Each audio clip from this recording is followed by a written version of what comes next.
Hello everyone, welcome back.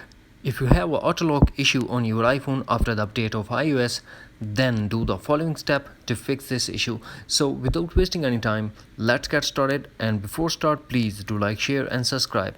The first and basic method is we have to force restart your iPhone according to your iPhone model.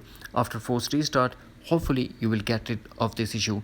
If not, then we move to settings.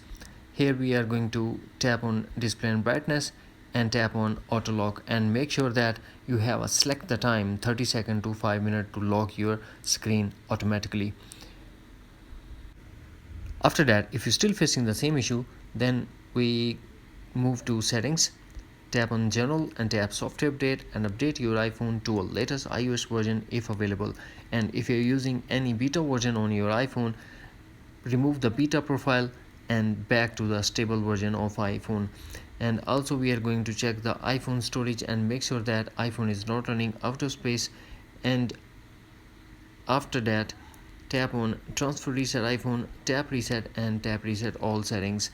This process will delete all your customized setting to default setting, but no data or media will be deleted. Here we have to put iPhone passcode and tap again reset all settings to confirm this process.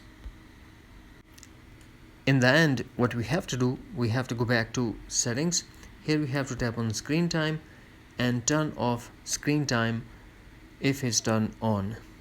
That's it. By doing these easy and simple steps, you will get rid of this issue.